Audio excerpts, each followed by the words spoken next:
pour la France qu'on appelait les 30 Glorieuses, 1940-75. Le travail à taux plein, il y avait 0 chômeur. Mon père, Allah yarhamou, il me disait, je débauchais d'une boîte à midi, j'allais en face, ils étaient embauchés déjà. Mesdames et messieurs, continuez à planer du cul. Continuez à être dans le déni. Faites la politique de l'autruche. Parce que vous, quand on commence à vous parler de ça, on est forcément des complotistes, on est forcément des mecs qui font peur, ou les plus intelligents d'entre vous viennent te voir et te disent « T'es payé par qui ?»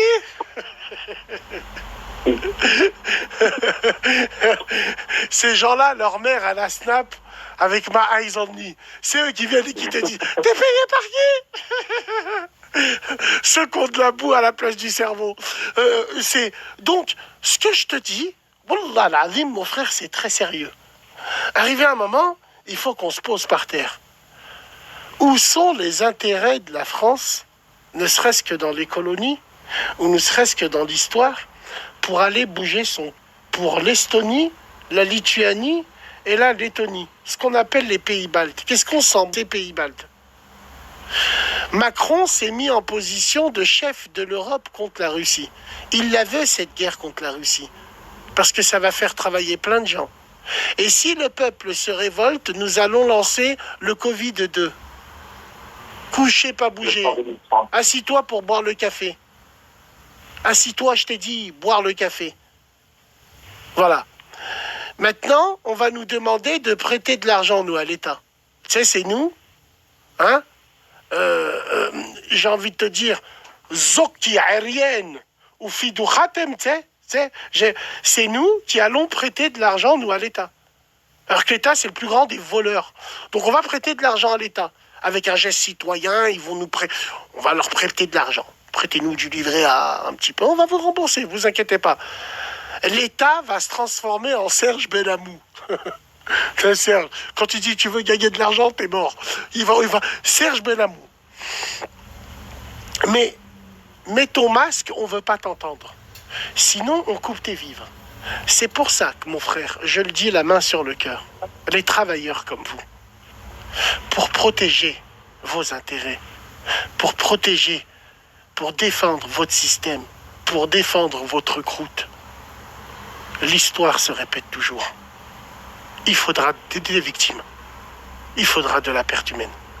Il faudra du sacrifice humain. Sinon, on ne changera rien. Si on manifeste, si on fait tout et n'importe quoi, ça servira strictement à rien. Lors des Gilets jaunes, on était à 2-3 heures que l'histoire se répète de la prise de la Bastille, entre guillemets. Moi, j'y étais là-bas.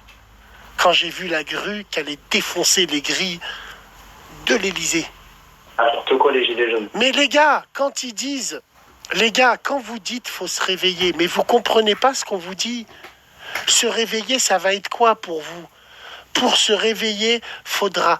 On est trop attaché à notre confort. Et ils le savent. Donc nous allons obéir comme des moutons. Bon. Oui, mais il y a des restrictions. Ouais, mais ces restrictions que tu as, tu continues de travailler, tu continues de payer tes factures.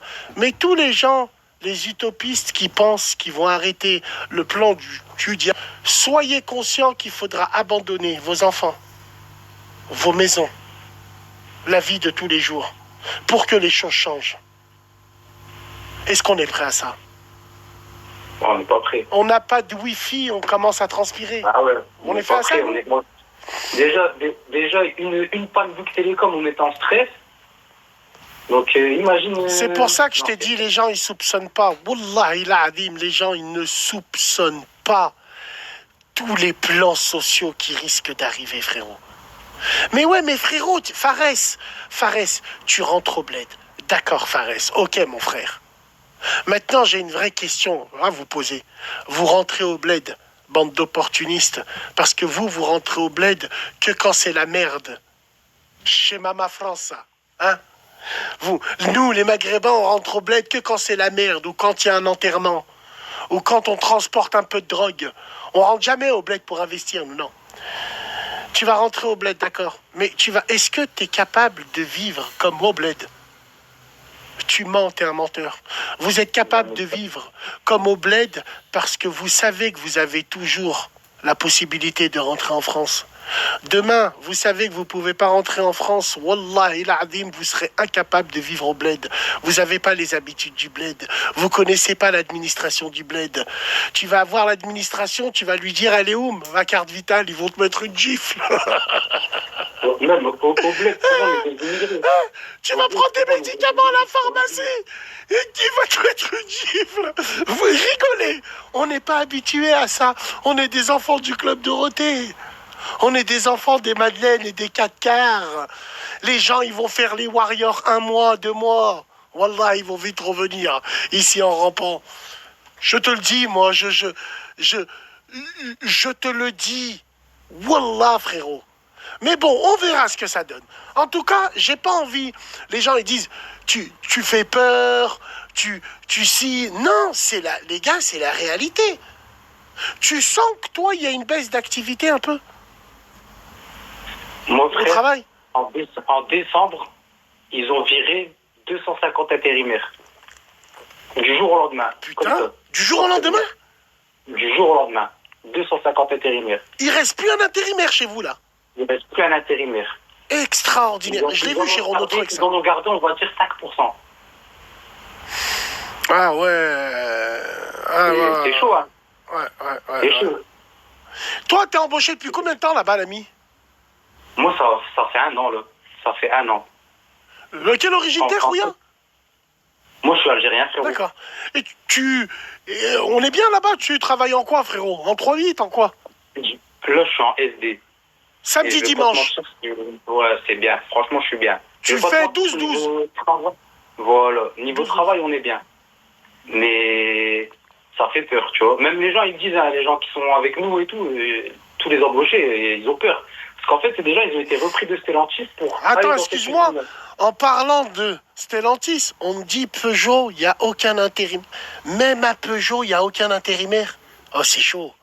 Oh, wallah, c'est chaud. De toute façon, Peugeot, quand ils sont allés dans le groupe Stellantis, frère, ils se sont mis une balle dans la tête. C'est... Au niveau du salaire en SD, frérot, avec les primes d'équipe, Chal, tu travailles comment? De 6 à 12? 12 minuit? Je fais 5h30, 17h30. Elle est belle. Et 17h30, 5h30. Elle est belle. Wallah, elle est belle. Non, elle est magnifique. Vous avez quoi? Des cadences à respecter? Ben moi, en fait, je suis en laboratoire là-bas, tu vois. En plus, tu bats le neuf, toi, là-bas. En plus, t'es assis dans un bureau, hein? Certain, Wallah, Rabbi Zidek, frère. Et dis combien on paye? 2005.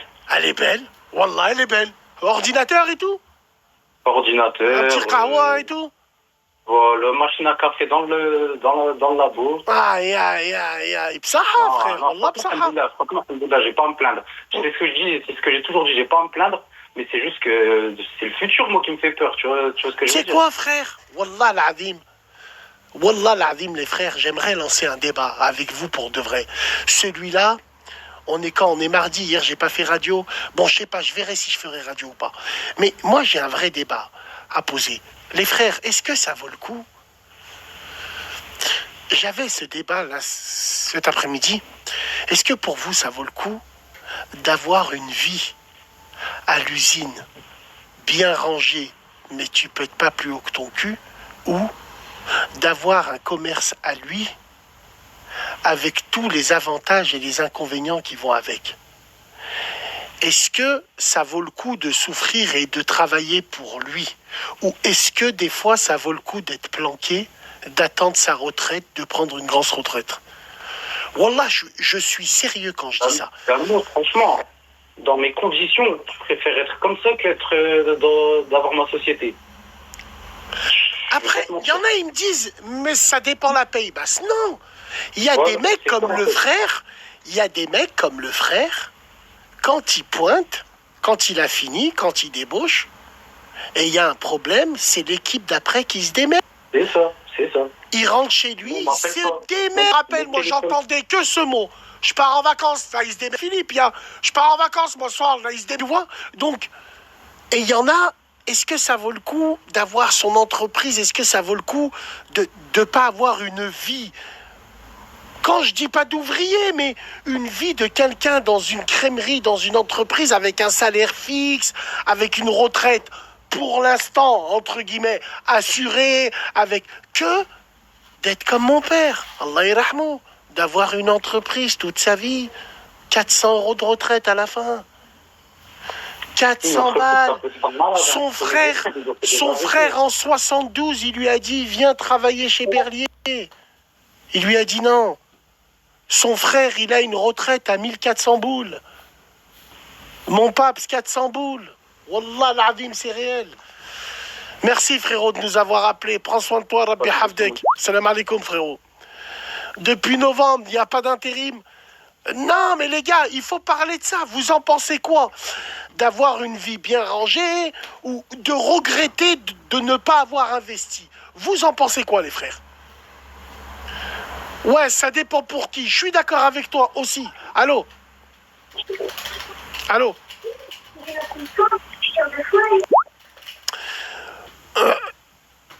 C'est où ça, Basse? Commerce, non, il y a des gens qui préfèrent leur commerce. Moi, il y a des mecs, depuis gamin, ils m'ont toujours dit, je vais avoir mon commerce, et ils ont eu leur commerce. Allô? Allô? Oui, allô? Oui, allô? Allô, Bassem? Oui, Salam? Tu m'entends? Oui?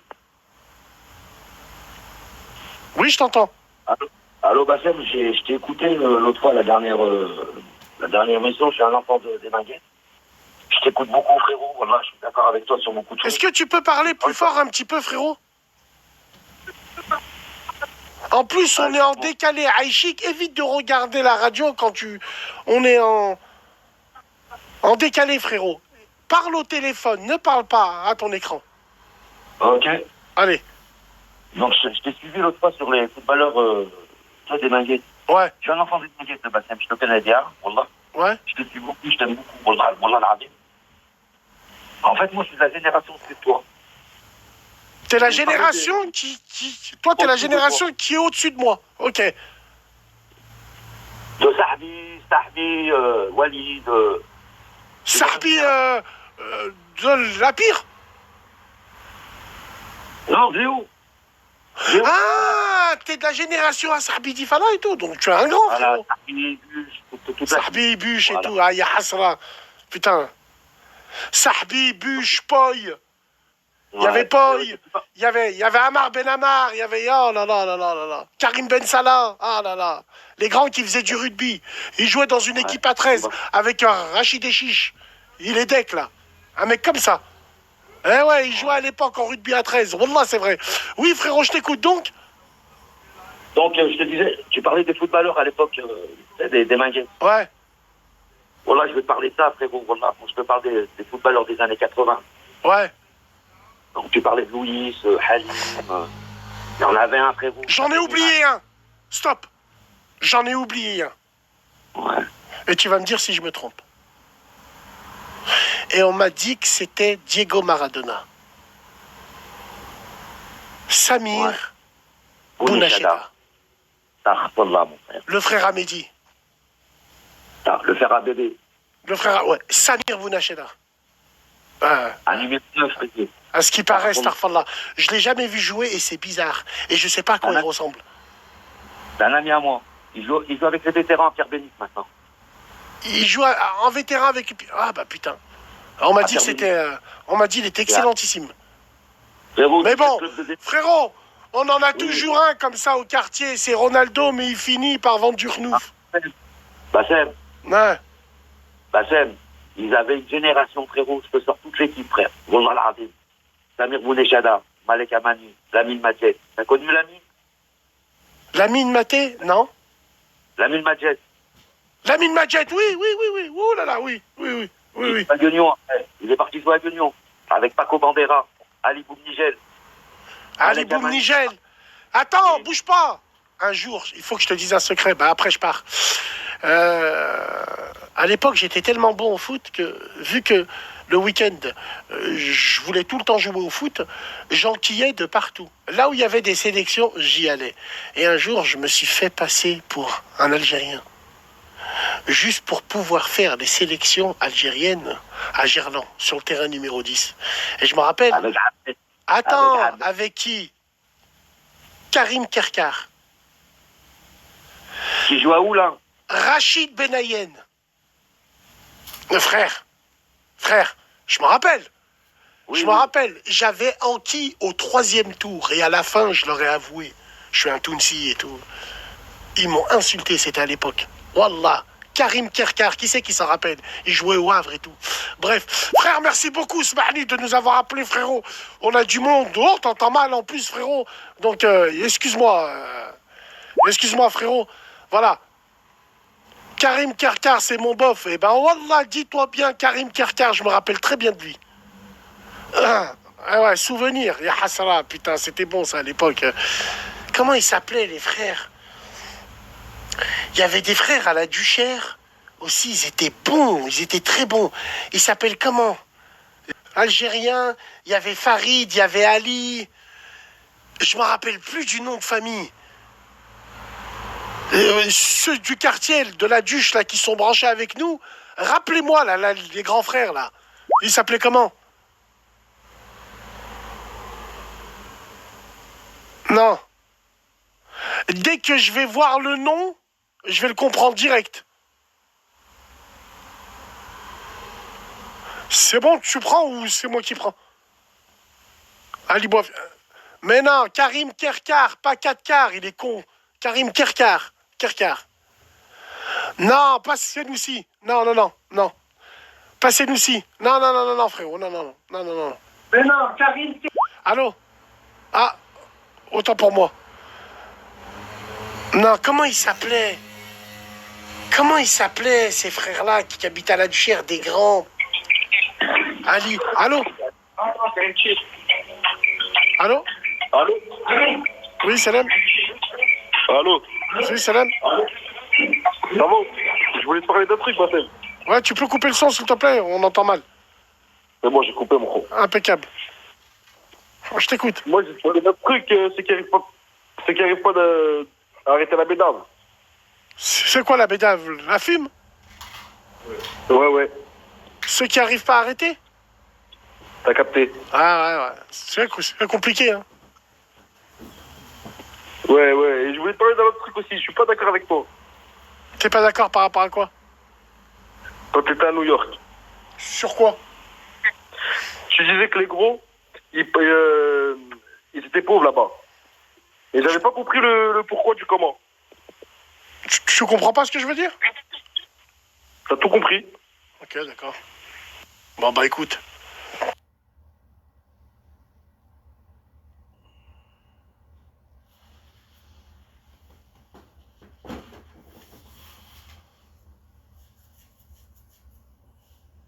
Au Cholet, c'était à 2 ans, 3 ans.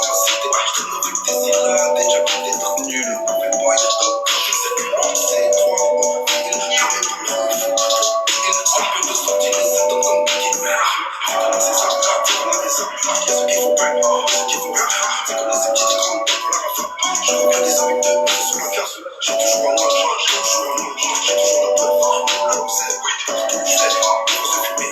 Salam, je lance.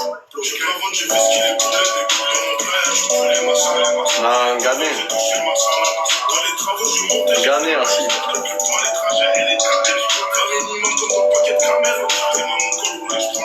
Je vais rester 1h30 pour des filles. Je reste debout pour des fils d'up. Je regarde assis, je ne mérite pas. Je manquerai plus que ça. Je vais sauter, moi, 1h30 pour eux. Ouais, je regarde assis, je suis même pétard. Ça va à peine.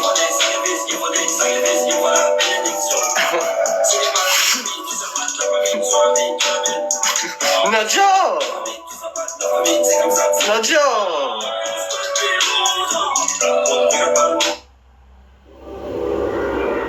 Khadija.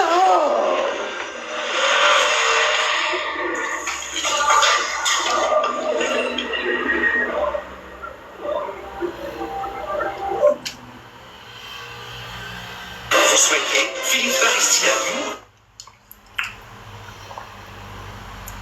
Salam alaikum rahmatullah akhuya.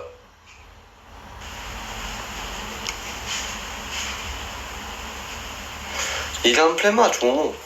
Et prépare le café. Guest, anniversaire guest. Une machine tout en... Votre présence, ce sera mieux que des cadeaux. Le nouveau gourmand du café. Sachez-le.